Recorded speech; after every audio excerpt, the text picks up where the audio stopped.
Hi, have you ever had an interest in corporate real estate, specifically space management?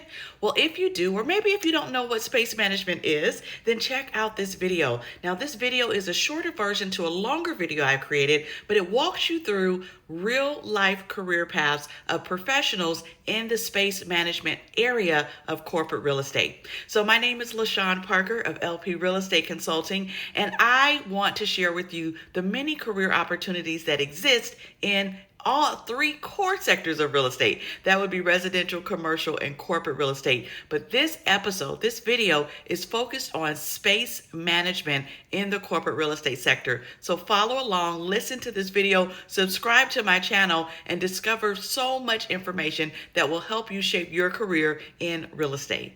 All right, so let's talk about the career journey and the career path of someone who is in the space management sector or category or specialty of corporate real estate. All right, so in this video, we're going to look at two career journeys, two career paths of leaders in space management. Now, before we do, let's talk about what space management actually is. All right, so space management is sometimes referred to as workplace strategy, or it could be referred to as occupancy planning. And what it does is it focuses on how an organization utilizes its space, its physical space, to support the needs of the business. Okay, so that could include analyzing and having input regarding like the layout, space layouts or space planning layouts. It could have someone in this category of space management may have input on headcount allocations or even helping with adjacency planning, making sure that the teams that are need to support one another are in an optimal proximity of one another, and so that there's good collaboration and good productivity as well.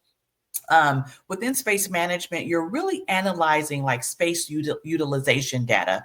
You're also forecasting. So you're forecasting things like the future occupancy needs. If a department says, hey, we plan to grow by 3%, every year over the next 5 years, you want to make sure that you are planning for that well in advance with your other strategy and real estate teams within corporate real estate. Okay, so within space management, you're partnering, your key stakeholders are going to be like HR or IT, or even just the business units that you are catering to.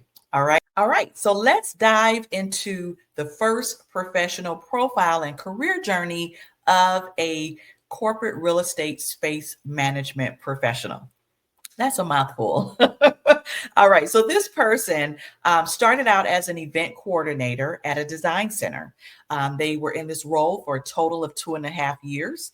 And from there, they were promoted to an interior designer. And they operated in that capacity for a total of 2.5 years. So you see there, they started out as an event coordinator at a design center, and then they were promoted to an interior designer within that same organization.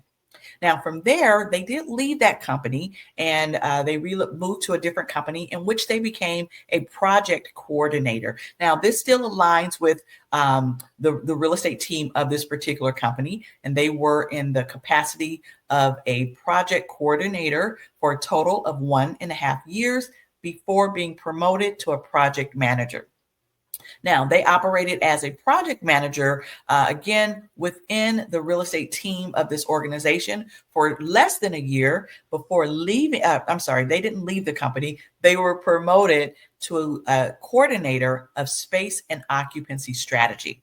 All right. So one of the things that I want to point out before we move on in their career path is if you look in their their first role, their entry level role, it was a coordinator. And then after they I keep wanting to say relocated, they moved to a different company, they became a project coordinator. And once they were in that role, before really advancing into the area specific to space occupancy and strategy, they were also in the capacity of a coordinator. Now, I want to just kind of clarify what I just said.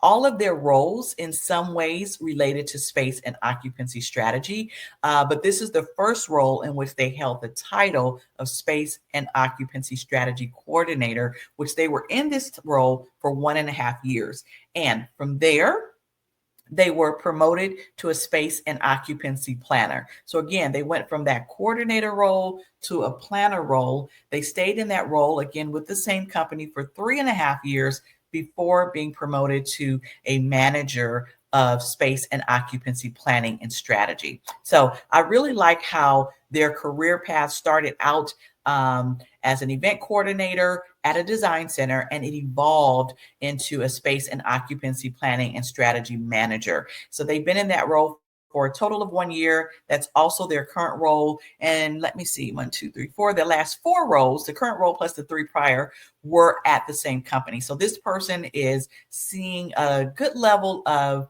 a good trajectory and a good flow within their career within this organization. All right. So they've been in this role or in this industry for a total of or for over 12 years. And they have a bachelor's of science in interior design. And I like that because they were intentional in going into design. And once they were in design, as you see, as a coordinator and then a designer, they saw how they were able to evolve and expand their career and make it and really optimize their degree by becoming a space and occupancy planning and strategist. So I really like that for them. There were no special certifications or licenses that were listed for them in their profile. And also, some of the key takeaways I have is consistent career progression, consistent promotions, and they really shaped their career early on around a specific subject matter. All right. So that is the career journey and the career path of the first space management professional. So let's take a look at the second. All right. So this second career professional, I wanted to include their interns because I thought this was really important. For this particular professional, while they were in college, it appears that they knew what they wanted to do. So their career path into space management, from my view, is intentional or was intentional. So during their summer breaks through college, they interned at design firms. They had design interns, rather, excuse me, for architectural firms. So I thought that was really cool for them to do and really laid a good foundation for them and allowed them to see, hey, is this really what I want to go into? And obviously, I believe it is because it kind of has panned out for them so far. All right. So out of college, their first entry level role was a design analyst, which sounds like a really cool position. And I believe it is. I've worked with design analysts before. And so they operated in this capacity for a total of 2 years before becoming a workplace strategist and designer. Now, they were in that role for less than 1 year before being promoted to a manager of space and occupancy strategy. Now, just to clarify, between role 2 and role 3, those are two different companies. So they were a design analyst for 2 years, switched companies, became a workplace strategist and designer for less than a year, and then they were promoted to a manager of space and occupancy strategy. All right. So far, a very good flow, very intentional. They operated in that capacity for 2.5 years before becoming a manager of a manager in the global space and occupancy strategy of their corporate real estate team. All right. So global space and occupancy strategy manager is their formal title. All right. So they operated in this capacity for 2 years. That was a promotion. And what I also like, if you notice, they went from, even though this is with the same company, they went from working maybe on a regional level to more on a global scale. So that was definitely a nice big step for them. Obviously, they were positioned at a company that had a global footprint as well. And from there, they advanced after 2 years into a senior manager of global space and occupancy strategy, which they've been in that role for 1.5 years to date. And again, that is their current role. All right. So very intentional, very intentional. Let's look at their career journey as a whole. It looks like they've been on this journey for over 8 years. They have a BS in architecture, which we assume from them interning at different architectural firms. And they also have an MS in community and regional planning and sustainable design. I love that for them. There's no specific certifications or licenses listed on their profile. But my key takeaways for them is that they had a bullseye focus into this field. Like this person, this professional knew what they wanted to do. They went for it and they made it work for them. So kudos to them. Very good career progression and flow, and consistent promotions, and consistent and good exposure every step of the way. So I really like this for them. All right, so now let's look at their profiles side by side. What's interesting is each of them, I think one of them had over 8 years experience, the other over 12 years. So I'm going to average that out to 10. So over a 10-year period, you see that these professionals had multiple roles, whether they were within the same company and were promoted, or whether they switched companies. But they stayed in their roles for a minimum of 2 years, it looks like, and they kind of just progressed and progressed and progressed. And they gained the exposure they needed in order to reach the level that they are at now. So these two parties are definitely competitors if they were going for the same role. Obviously, one is in a senior management role at a global company, and the other is more at or maybe a regional or national company. I don't recall the company offhand. I don't have it in front of me, but either way, I think these people could be competitors within the space management arena. Now, again, great career paths, great education, and great intent to go into this field. Now, I have been approached. I remember earlier in my career, I was approached by some of the brokerage firms, or a brokerage firm, to go into space management. And at the time, I wasn't really interested in that, but I've always worked with space managers, obviously being in corporate real estate myself. And I've always admired what they do. It's something that either you're passionate about or you're not. And most space management professionals that I worked with were very passionate about what they did. They were very intentional about about their work, and they seemed to really enjoy it.